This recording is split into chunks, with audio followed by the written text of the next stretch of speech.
Welcome to the Eating at a Meeting podcast. I'm your host, Tracy Stuckrath, dietary needs expert, certified meetings manager, certified food protection manager.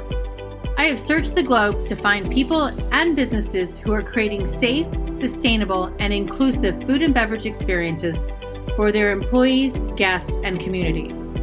In each episode, you will find authentic conversations about how food and beverage impacts inclusion, sustainability, culture, community, health, and wellness.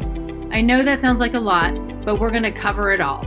Are you ready to feed engagement, nourish inclusion, and bolster your bottom line? If so, let's go.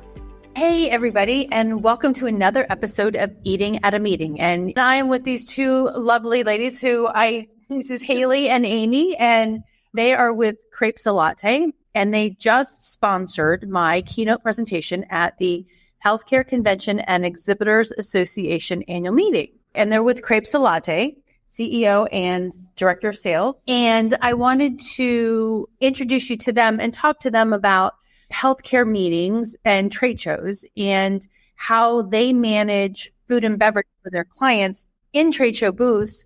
Because if you're a healthcare client, you also know that it's really challenging with some of the amount of food you're allowed to spend on clients. But I wanted to introduce you to them and talk about how they help companies create food and beverage experiences that meet their brand identity. Well, one, thank you for inviting us. You're welcome. Thank you for sponsoring me. That talk was wonderful. Well, we didn't plan to be also together. We're in Florida. Yeah, we're in Florida, and you made a big impact on the group dynamics there, and to be the front speaker of the day and to have the topic be food and beverage. Yeah. As a key message was quite the position for all of us to be in. But it says it really makes an impact, and it is memorable when done well and when done poorly. Oh, it does. It does both. And if it's mediocre, it's probably still done poorly. Right. Done poorly. Yeah. But making those memorable impacts with brands is a niche of a business that we find ourselves in. So our background is trade shows and events, food and beverage, and the relationships that we have working with large brands to bring their experience in a very scalable way all over the country. That's amazing. Uniquely, we have a lot of healthcare clients. We do have others outside of healthcare that are also trying to make an impression on their customer, perhaps when they don't have a product to sell, but they want to make a connection. And so food really transcends all cultures, all demographics, all destinations. Food is a connector of people. Yeah. And so we can continually be more thoughtful in those ways. And so your talk today even brought in more depth of details that perhaps others haven't thought of. Thanks. I appreciate that. And so Crêpes Latte, you're not a catering company per se, or do you consider yourself a catering company, or do you consider yourself, tell everybody what you do? Yeah. I kind of coined that phrase, experiential hospitality. Okay. Yes, we are in food and beverage, and yes, we are a caterer.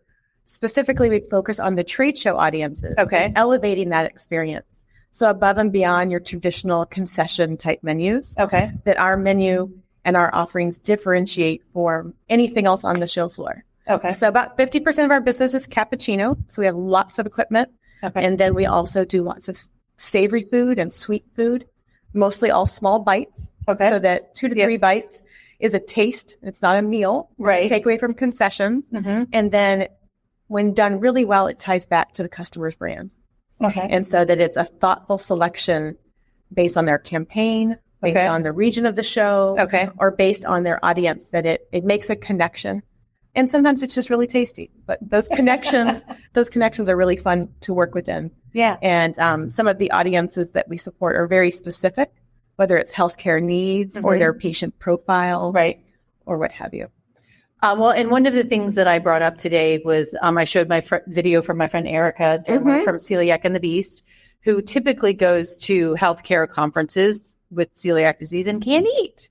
But so it's challenging. But how do you address, and we talked about this a little bit when we chatted last week. Last week. How do you work with your clients to address maybe their guests or their attendees or their staff's dietary needs when you're designing these things? And I wish I had pictures of maybe I can find them. I can show some of the examples of what you all do. But Amy, you want to address that? Sure. Yeah, happy to. In the trade show booth environment, we are limited to a 8-foot, 6-foot counter space. So we do what we can with the space that we have. But certainly in the cappuccino service that we have, which Hailey mentioned is most of what we do, we always have alternative milks available. We always make sure that everything is clearly labeled. So our frothing pitchers are always separate. So the dairy, the oat, the almond, the soy all have their dedicated and labeled pitchers to make sure that there's no cross-contamination there. And certainly with the food item that we're providing, one of the great things about our service is that it is made to order. So, for example, I'll use avocado toast. So avocado toast, of course, has toast in it, but I've worked that service personally. And when an attendee comes through and says, I can't have the bread, we can essentially make them like a little avocado salad because we can give them everything except that. Awesome. Sometimes in our bake shop services, we are baking fresh, right, in the booth. So that would be a thing where we do have to be very careful, but we have clients who choose to also augment that service by having a prepackaged gluten-free item. So that way the attendee that comes to the counter does have an option and they do have something, but we want to make sure to keep them safe. Right. Yeah. No, I love that because you're still, even if it's prepackaged, because I was thinking about that when I was preparing for this and like on a trade show booth, even if you're doing the fresh stuff, you could have a prepackaged thing under the table. Absolutely. Yeah. Hilton just started. Hilton or DoubleTree just started that with their cookies. Yes, with their cookies. They partnered with a company called Partake, which is perfect because they want everybody to partake in that. So it's a gluten-free, vegan chocolate chip cookie. Nice. Yeah. So how did you get started in this? Right. That was over 20 years ago. I was a trade show manager. And my husband was the original founder of the business. So his background was food and beverage. And so I like to say I'm an expert taster. It's my number one job. So we have a lot of sweet items. I skip salad and save room for dessert. But really just understanding this audience and what a special space it is. Trade show managers are managing a high stakes environment. Right. So when you have an opportunity with your customer, regardless of the company and the brand, that time is precious and it should be the most impactful and meaningful time amongst all the distractions on the trade show floor. 2 to 3 quality minutes with your customer can make a positive impression on your brand, that you're thoughtful, you're professional, and then you can educate on the data and product that you're there to support. So our goal is to increase the dwell time on the show floor. And that was a new word that term. I like that though. You want them to stay in your booth. Yeah. Well, especially within pharma, it's hard to track all the prescribing habits and but return on that time, return on emotion, return on investment, and all those buzzwords. You have to spend time first with your customer and to listen. And many of our customers put the trade show traffic line of food and beverage strategically positioned in the middle of the booth. And so as the lines wrap around, they do a great job engaging with their customers and talking while they're in line. But also the data is strategically placed so that the line is so their trade show booth is a large. Most of our clients have very large booths. But then the lines wrap around to where they're learning about the data as they're there to. So when done well, we've created a bit of a queue where then the reps are able to engage the people in there. But then once they approach our counter and we get them their wonderful treat or beverage, they're kind of leaving on that note of like having something delicious to walk away from, but then they've also gotten information. Right. And then part of our fundamentals of training is also to make sure that we're mentioning the company name that we're serving for. And so they're getting that verbal brand recognition, all the while it's a sensory experience of visuals, sights, sounds, and smells at the same time. But really just making that, again, that solid impact that they were being thoughtfully taken care of by that company. Well, and I love the fact that you train for that because you can walk into any booth and you forget where you are. I mean, especially if the signage is not done well or whatever. Like somebody's got food. I'm going to go over there and eat that food, and you forget where you are. And so the fact that you train your staff, because I'm going to say I don't typically see that with a typical convention center staff person, right? And so let's talk about the pricing of this, because some people might say, oh, well, I can't afford it. I'm just going to do the stuff that the convention center sells or the hotel sells. How do you work? And then let's talk about how do you work with them? Because I'm assuming there's corkage fees, right? So how do you work with your clients as well as the venues to make this happen? Well, I'd say first that the category that we're in is the experience business. And so pricing it against the venue or the house is more of a commodity. And so yes, ours is elevated, but for that justification and making the impression on the brand, understanding the audience, and providing an elevated experience, our pricing is based on unlimited servings for the day. How do you know that? We can forecast how many we serve per day. We want a great experience. The supplies are really insignificant in terms of whether it's like coffee beans and milk. That's very insignificant. We're there for the day, and we want to make sure our clients can easily forecast their costs based on just a solid, great experience, and not based on a cup or not based on hours. That's a novel idea. It's a great. We want to be easy to forecast, right? And so we work with clients on estimating, and we build in all the other fees into our proposal. And so a client doesn't have to make other calls, permissions, permits. That's all handled turnkey. We handle all of those conversations directly with the venue. We've got deep relationships with all of the venues that we go to. So we handle all of that coordination on behalf of our clients. So I'm like McCormick Place. I'm just going to throw that out because you're in Chicago. So it would be kind of like a Freeman calling the show and saying, I'm doing all this on behalf of you. Crêpes and Latte is doing that for the food and beverage side. That's exactly right. Okay. Yeah. All right. Yeah. Take that off my plate. Yeah. Well, exactly. Yeah. We have those contacts. So we try to keep it as turnkey as possible. And we add who we need to contact, the time that we need to contact, the parameters for each venue, because we have all of that. Right. And we're there with great frequency, all those venues. So as I mentioned, we're doing about 200 plus trade shows a year. Wow. With well over 3,000 services. Wow. 3,000 services, meaning 3,000 different. Oh, wow. So we're peak weeks where the logistics are in full swing and we thrive on those. But one of the other unique things is on the show floor, that we don't duplicate our offerings per company. I thought that was amazing when you were telling me that. So they've got like 10 exhibitors on the same floor, just as an example, and they never allow the same food to be served in those 10 shows. Yeah. That's amazing. So our coffee's an exception because we didn't get coffee. So, but other than that, with food and beverage, we really want it to be unique and special for that company to be a differentiator on the show floor. Right. And so Amy manages that with the team on how we recommend and place holds until someone's decided. But that's a big differentiator between us and an on-site provider. So how many recipes do you have? Oh my gosh.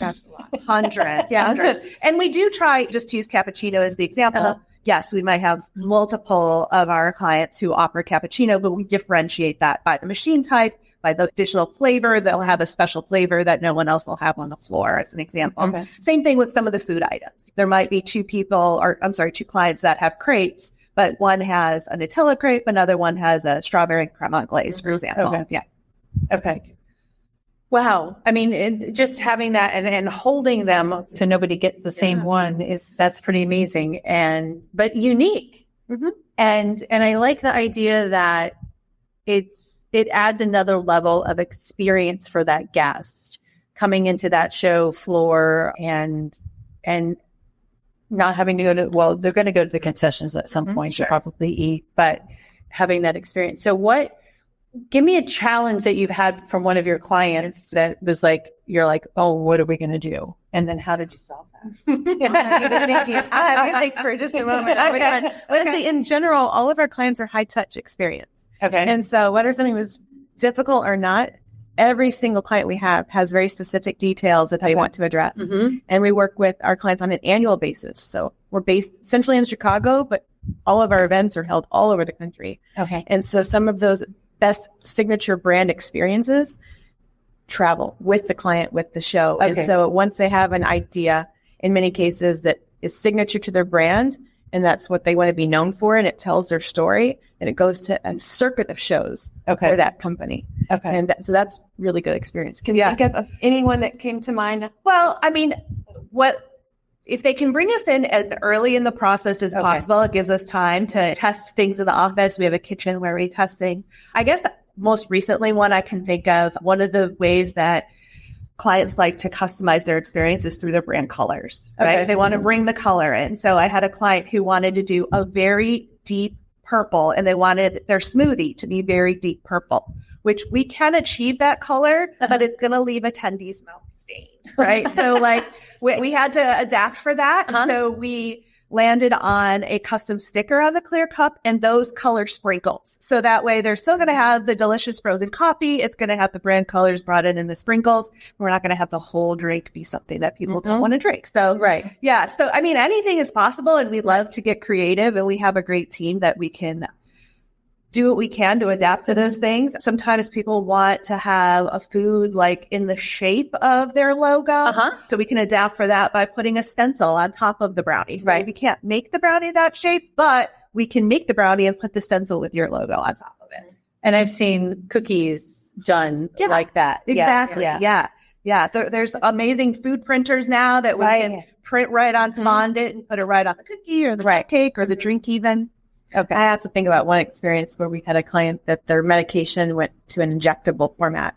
Okay. And so we came up with one press paninis. Okay. So paninis are pressed. We had the display where you get to pick the menu, pick the item, go into the panini. We pressed them right there. And the backdrop that they had at true theatrics. Behind us was the Italian cafe of a built-out display with a fountain or a statue that the line wrapped around, but you were immersed in this Italian experience with a pharma company while you were going to get your pressed panini in Italy and then get to And so it told their story. It was a very new mechanism for their medication. Okay.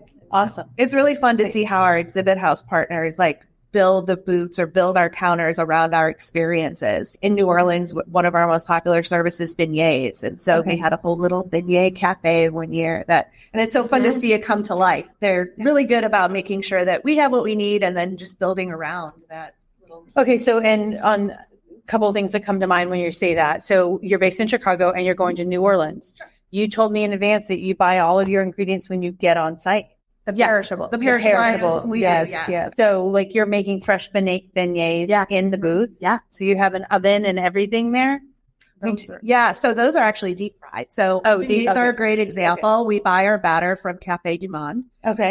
But yeah, we deep fry right on the show floor. I mean, I can't say it's exactly like what they do at Café du Monde, but it's the same batter and we buy it from them. And All right. So, and just because of that conversation we just left after mine was I mentioned sustainability, but she was talking about sustainability. So you're not shipping in that, you're saving a shipping fee of that food. Yeah. So we're shipping in the equipment. Right. Yeah. And then dry goods. And then so when we go there locally, we pick up the local perishables that are fresh. Okay. Yeah. So when we talk to our clients about a California strawberry shortcake, we're using California strawberries. Okay. All right. Yeah. Okay. So you're doing beignets, but the convention center in New Orleans probably serves beignets. So talk about, I know you said it was the service thing. So how do you, I'm going to say this term and it's probably not the way to say it, but get around that. I mean, ours is certainly an experience. In that case, some of those menu offerings, such as that, the house, if they do provide it, it's on a tray or it's passed. It's coming out of the kitchen. And ours, everything that we do is an action station, fresh made in the booth with the counter provided. So you're seeing it's very fresh made. We come in early prior to the show and start our baking and prep process so that there's never a lag time where we're out of anything. Okay. And then we keep up with the flow. And we've distinctly created menu offerings that differentiate from that on-site offer. Yeah, definitely by experience, but largely by that menu as well. Right. Yeah. And I think one of the important things to think about is the service we provide isn't necessarily just about the food item that we're giving the attendee. Right. It's about our team and our team that works year-round full-time as brand ambassadors. As much as we can, we have our team members be able to work these shows, and they work with brands over and over again, and they have the experience to know how to talk to attendees. They know how to articulate the brand and how to articulate whatever message it is that they are there to communicate. Okay. Actually, that's a really good point, too. Our team shines because they all enjoy people, and that customer service aspect is a large part of their job. So they're not just showing up for a shift. They're there to make eye contact when eye contact these days is rare. Right. And so to be in an environment of a really crowded space with so much digital going on and everyone with a phone in their hand is to make that eye-to-eye contact, but then also to just have people that love people and love what they do. And we've hired restaurant GMs, we've hired musicians and actors and medical students and an eclectic mix of professionals that are professional in the service industry. Okay. And so both full-time and part-time, but I think that eclectic mix has built out, I say, a community of people that want to serve other people. And that varies. They're just as diverse as the menu that we serve and the customers that we serve. So with doing that many events, 200 a year, and you're saying, are you having any staffing issues? Like some of the venues that we're in, are you, because of the level of service, your teams are staying with you, or do you have a lot of? We have some peaks to that. So we have 40 full-time headquarter team members. Okay. Currently, we have 130 part-time team members. Okay. And so for us, our job is to make sure that our schedules align with their availability that changes per season. Okay. So someone may be available 10 times this year, 20 times next year, and it ebbs and flows. But our best sense of recruitment is team members that we've already hired. Okay. And those that are also strong in the service industry that they know. Okay. And to build that out.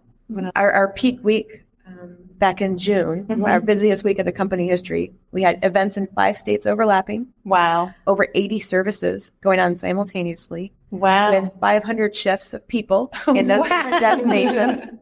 And probably easily 150,000 plus servings that were prepped for all the material supply purchases. And so for us, that's like a Super Bowl week. Right. It didn't come by accident. We planned 6 months out, methodically planned staffing, logistics, supplies, shipping. And the day that we left and packed up, our team packed up 2 hours plus before they anticipated being finished. And then our support team got on a shuttle bus to leave, and they were actually dancing and singing on the bus. I have never seen that before, but we did something right if they were leaving, after hours. And they were not fully done, but they were happy. Right. And so that's not fake happiness. That's like the sincere happiness of how the team feels when they work together, but what they do all day. And I'll tell you, they were on their feet for 40 hours in 3 days. So there's no one that wasn't tired. Right. But the energy from each other is also magnetic. Right. And so the storytelling of customers that were surprised by something or also received that same gratitude and thankfulness was reciprocal both ways. Okay. And that's those food experiences, our clients feel special and their guests feel special. Right. Because of whatever they selected for their brand. Awesome. And so for us, we just hear the stories of what's next and making sure that they all stay and relate back to their audience. Oh, there you go. Yeah, I'm going to try to pull these up so I can show everybody. I do too. It's very cute. So let me see if I can do this and show you some pictures of their activations. Let's see. Share screen. Wonder if it oh, there we go. Okay. So there's one activation. Oops, how do I do this? Okay, so if I could just make a little plug right here. Yeah, please on do. Instagram, because there's great pictures that you could see on there too. Okay. So this is, you're doing praline cupcakes. Yeah. And I don't know. Those are 1 ounce cupcakes. Okay. With some caramel buttercream frosting. And a little praline on top. Yeah. And so they're bite-sized pieces. They're made fresh right there. You see it. There we go.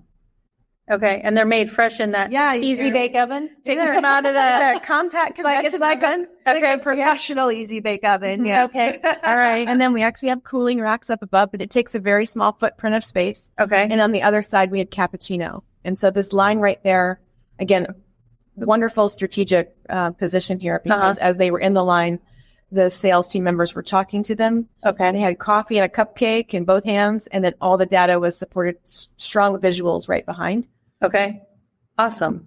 Well, let's see what else we have over here. Then here's another one. This says your churros. Yeah, fresh baked churros. This is a great example of the team building a experience around our food service. So they made a little cafe sign that was behind us, and we were kind of it felt like you were walking up to a little street side cafe. Okay. Yeah. And what you don't see is there was little cafe tables right in front, and they kind of really sectioned off the booth to create this cafe experience.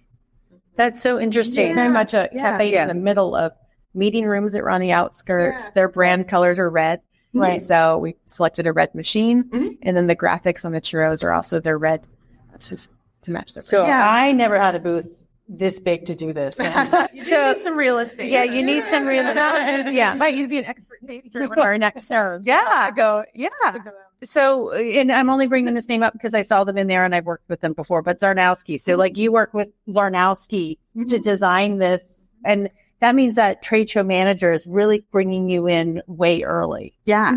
Because it's building that booth out doesn't happen in a day. It's not a pop-up booth that you can go like this. Right. Yeah. So many of our exhibit house partners we're working with them on their annual programs by brand and by audience and all the dimensions and ship dates and and everything that we need. So I want to bring up the corkage fee, because somebody is going to probably ask, well, you're bringing this in, the hotel or convention center is going to say, well, you can't do that. And I had that. Actually, that's the most common question. Yeah. For any new client, that's our first question, because every show prospectus has the same language. And that is that you need to work with the on-site provider. Okay. And so those on-site providers are actually our partners, and we work with them on your behalf. There's never a need for a client to call and ask permission. With great frequency. And then all venues charge, whether it's a waiver fee, a corkage fee, or a buyout fee. It's all one and the same, but it supports their revenue model, because they do have food offerings. They are the main supplier. Yep. And so for us to support a client, it should also still support their revenue model. And so we pay a fee that we work with them on. We include that in our proposal. It's not a negotiated fee, but it's that respectful courtesy of, we also want to make sure you have a great experience. Right. It doesn't take away from. So there's no getting away from There is no getting away from that. And then sometimes we'll order things like milk or water or ice, things that are heavy, through them to additionally support their revenue model. So that, some of the heaviest things that they stock there that they could deliver in the morning to us. But those partnership and relationships that we've had for 20 years are also another source of referrals for us. Oh, wow. Because oftentimes if you have a citywide show or a very large show, they don't probably have the capacity to do Well, frequently some clients can have a very special request, a very high touch request. And they say, we don't have the capacity to handle this. And they refer it to us, and they know how we work together. So for a show organizer, the show meetings, the banquets, the breakouts are their main. The box lunch. The box. That's their wheelhouse. And so within that, we just elevated the experience on the show floor. And it's not for all clients on the show floor, but for a handful of few that want to stand out with their audience. That's what we take care of. And so that referral basis, the relationship, how we communicate, we have everything very organized and templated with those relationships. Awesome. And in addition to the necessary fees, we have obviously our COIs, any waivers that we need to sign. All of our staff is ServSafe certified. And if there's any specialty permits that are needed, we handle all of that as well. There's some cities where we do have to obtain a permit from the city, which we do. We handle all of that in the background. Las Vegas, for example, we have our team members that are Las Vegas food handler certified. That's the right phrase. So we make sure we cover all of that. So everyone has exact certifications that they need. And we never come in a venue unannounced. So we're always having conversations in advance with what we know they need, and making sure if there's something else they need from certifications that we provide that to them. And those conversations are had on the individual client basis with ourselves, and the show organizer just needs to know they're compliant. So again, we worked with most show organizers as well. And so we follow the rules. Follow the rules. We do. What? You don't make the rules? Come on. Never do. All right. And we're getting close to 30 minutes. We told those window guys. And the Sunshine Act. We didn't talk about this yet. No, we didn't. Okay. So healthcare event planners, whether trade show or managing events and things, have a certain amount of money that they are, and correct me if I'm completely obliterating this, that are allowed to spend and give to a specific healthcare industry person, right? And so how do you, when you're doing that booth and you're passing out all this food, how do you figure that out? I mean, and what is included in that fee or the cost of what I'm allowed to give, you're allowed to give me? because it's considered a gift, right? That food is considered a gift. Yeah. So how do you calculate that? Well, first, the Sunshine Act is interpreted from all different legal teams, with their own discretion. Of course, so it's not a law, but that Sunshine Act and each legal team has determined. We've had plenty of conversations with legal to make sure that we're aligned and we have educated what's included. And so within our proposals, we include those you can go through the designation. I was going to say, but request, we include that as a line item on our proposal. We do the math. It's basically roughly based on the cost of the food item divided by the maximum number of servings that we can serve. Because we provide unlimited service for all of our shows, we base it on what we max our capacity. Our capacity is. So provide that information. It does not include, there's categories it does not include. Right. It doesn't include travel. It doesn't include the corkage, for example. And again, that's a good thing for me as the planner to think about, that I don't have to include that, say, $3,000 corkage fee. It's just the food, the cost of the food that you're, Yeah. And so we have templated our proposals. So when someone asks for that, we put it in the right place and the definition of the formula. And so we worked with numerous legal teams to make sure that we're all on the same page. And I didn't mean to cut you off. No, I didn't. No, that's okay. You basically got it. I mean, because it's important. And especially I know there's a lot of young people coming into the industry now. And for them they need to understand that. I mean, you can't go and spend $50 per person on a thing. And you've been doing this long enough that I think you told me 100 items per hour. Well, but either all of our services are built for volume service. But also everything falls under $10 an item. Wow. And so based on our capacity to serve and our flow and our ingredients, it plus make sure it's modest, or there's no plus. No plus. No, what? There's no plus? No. Wow. Yeah. And then how do you do that with the unions? Okay, actually, that's a good question. How do you not get around the unions? That's the wrong way. Well, in Union City, Chicago's a union city. So in most cases, and again, I don't know the intricacies of it, but in most cases, it's my understanding that what we pay as the waiver or corkage fee, a portion of that goes back to the staff. Gotcha. Okay, that makes sense. The percentage, but none of us can do that. So when you say an item is $9.95, that's inclusive of the gratuity and everything for your team. It's inclusive of that formula for the Sunshine Act. And so those other categories that differ per city and transportation is not part of the necessary needs to calculate. So that's good to know. Yeah, because you would think that it would be the whole kit and caboodle. No. Well, you know your stuff. We do. All right. I did not put a little banner up here, but I can make it really quickly. So tell everybody, actually, Nancy just typed in, well, that's a plus. Yes. I mean, Nancy, I think that's very true. I mean, because there's so many things to think about when you're planning an event. And somebody commented in a Facebook group recently that they were in Chicago at a property, and they were saying there was a different union on every floor, which I find that hard to believe, but probably not at the same time. So how do you manage all of those things? And the fact that you're turnkey and manage that for me is huge. Yeah. And so truly we operate, say, like a hospitality agency. Clients that come to us are asking for suggestions and not just a literal request, as they come to us with their goals and objectives, a little bit about their audience. And then Amy and the team will share 3 to 5 options. Some ballpark pricing. To make sure that we're continue that discussion and make sure it's special and it hits their brand goals and budget. Well, and the brand goals. And so I mentioned today in my presentation, food and beverage is typically the most expensive thing. How do you know where you fall in line on that cost? Because I'm assuming the trade show. Definitely not. You're on a trade show program on a trade show floor. Ours is not one of the most expensive. No, I'm sure. No, we're probably far at the bottom. Because building the booth itself is really expensive. So I'm going to put up here, and I hope I just copied it. Connect with Hailey and Amy at crêpesalatte.com. Didn't need all the HTTP things in there, but that's okay. And then I will share with you all later too their LinkedIn profile. Thank you. Thank you. Thank you for the time. You're welcome. All right. Actually, one question that I ask everybody, and I would love, it's easy. Well, I say it's easy, but because I talk about on the show, safety, sustainability, and inclusion.